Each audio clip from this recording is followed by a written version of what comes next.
అందరికీ నమస్కారం అండి. బైబిల్‌లో క్రైస్తవులు నమ్మేది ఏంటంటే, యేసుక్రీస్తు ఒక్కడే దేవుడు, మరొక రక్షకుడు లేడు అని చెప్తుంటారు. బైబిల్‌లో చూస్తే మనము చాలామంది రక్షకులు ఉండరు. యేసుక్రీస్తు కన్నా ఇంకా అనేక మంది రక్షకులు ఉండరు. వారిని అందరినీ యెహోవా దేవుడు నియమించాడు. కానీ ఇక్కడ యేసుక్రీస్తును యెహోవా దేవుడు నియమించాడు అని పదం లేకుంటది. వాళ్ళ శిష్యులే వాళ్ళే క్రియేట్ చేసుకున్నారు యేసుక్రీస్తు. కొన్ని వచనాలు చదివి మీకు వినిపిస్తా. దయచేసి నిజమేంటో తెలుసుకోవాలి. వీడియోని కానీ ఫస్ట్గా చూస్తే మీరు లైక్ చేసి సబ్స్క్రైబ్ చేసుకోండి. చూడండి, యెషయా గ్రంథము 43వ అధ్యాయము 10వ వచనంలో ఏమంటున్నాడు దేవుడు యెహోవా ఏమంటున్నాడు చూడండి.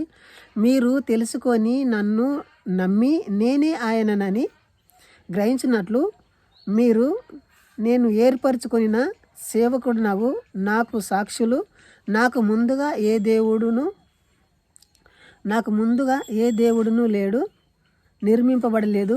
నా తర్వాత ఏ దేవుడును ఉండడు. ఇక్కడ ఏమంటున్నాడు, నాకు ముందు కానీ నాకు వెనక కానీ ఏ దేవుడు లేడని స్పష్టంగా చెప్తున్నాడు. చూడండి, మళ్ళొక వచనము ద్వితీయోపదేశ కాండము 32వ అధ్యాయము 39వ వచనము.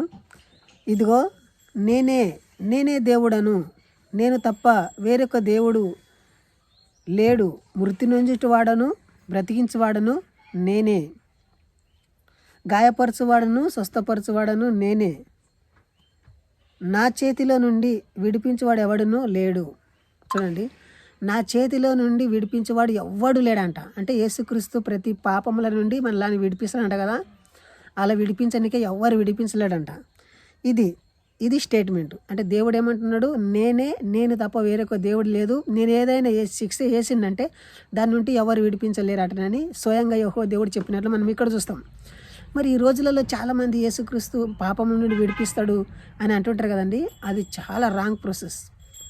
యేసుక్రీస్తు లాంటి వారు చాలామంది ఈ లోకానికి వచ్చారు. వాళ్ళని యెహోవా దేవుడు సమర్థించాడు కూడా. చూడండి, నేను వచనాల ఆధారంతో మీకు చెప్తాను. ఓబేద్య గ్రంథము 1వ అధ్యాయం 21వ వచనంలో అక్కడేముండదు, మరియు యేషేవు యొక్క కొండకు తీర్పు తీర్చుటకై సీయోను కొండ మీద రక్షకులు పుట్టెదరు, అప్పుడు రాజ్యం యెహోవాదాగును. చూడండి, సీయోను కొండ మీద ఎవరు పుడతారంట? రక్షకులు పుడతారంట. ఒక రక్షకుడు కాదు, అనేక మంది రక్షకులు పుడతారంట. అప్పుడు రాజ్యం ఎవరిదవుతుందంట? యెహోవాదవుతుందంట. కానీ క్రైస్తవులు ఏమంటున్నారు? రాంగ్ అర్థం చేసుకుంటున్నారు. ఏమంటున్నారు? యేసుక్రీస్తుదే రాజ్యం అవుతుందని అంటున్నారు. చూడండి, మళ్ళొక వచనం, ఇశ్రాయేలు యెహోవాకు మొరపెట్టగా. చూడండి, అది ఎంతో అధ్యాయము? న్యాయాధిపతుల గ్రంథము 3వ అధ్యాయం 9వ వచనం. ఇశ్రాయేలు యెహోవాకు మొరపెట్టగా యెహోవా కాలేబు తమ్ముడైన కనాజు యొక్క కుమారుడగు ఒత్నియేలును రక్షకుడిగా ఇశ్రాయేలు కొరకు నియమించెను, వారిని రక్షించెను. చూడండి, ఈ కనియేల్ని రక్షకుడిగా నియమించి ఇశ్రాయేలుని రక్షించినంట. రక్షకుడిగా నియమించినంటే అతను ఒక రక్షకుడు యేసుక్రీస్తులాగా. మళ్ళొక వచనం చూడండి, న్యాయాధిపతుల గ్రంథం 3వ అధ్యాయం 30వ వచనము. అతని తర్వాత చూడండి, ఇక్కడ పైన నేను చెప్పిన కదా, ఆ రాజు కన్నా తర్వాత అతని తర్వాత అనాతు కుమారుడైన షెముగారు న్యాయాధిపతిగా ఉండను. అతడు ఫిలిష్తీయులలో 600 మంది కోలకర్రలతో హతం చేసెను. అతడును ఇశ్రాయేలును రక్షించెను. చూడండి, ఇక్కడ ఒకటి తర్వాత చాలామంది రక్షకులను నేను చూపిస్తా. అది కూడా యెహోవా నియమించిన రక్షకులు. గాడిద మీద యేసు ప్రభు ఎక్కొచ్చిండు కాబట్టి యేసుక్రీస్తు రాజు అంటే అనుకోవద్దు. గాడిద మీద కూడా చాలామంది ఎక్కొచ్చారు ఆ పట్టణంకి.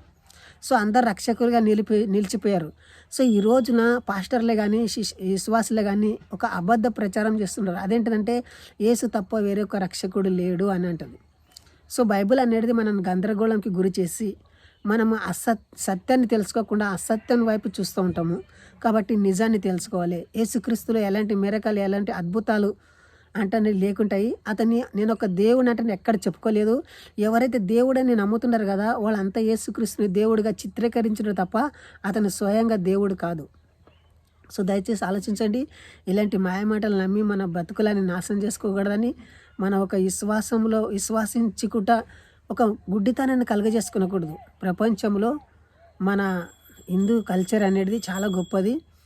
చూడండి, మన హిందుత్వం అనేది చాలా అమాయకతనుగా బేడ్ చేసి ఎవరు చెప్పిన మాటలు విని యేసుక్రీస్తు నమ్ముకొని మన ఒక హిందూ దేశానికి దూరం అవుతుంటాము, మన సాంప్రదాయాలకు దూరం అవుతుంటాము. దయచేసి ఇలాంటి ఒక కట్టడల నుండి మనం విడుదల పొంది ఒక మంచిగా బతకాలని, ఈ బైబిల్లో ఒక మాయల పడకుండా ఉండరాదని ఈ మాటలు చెప్తున్నా. దయచేసి ఇంతవరకు ఈ వీడియో చూసినందుకు జై హింద్, వందే మాతరం.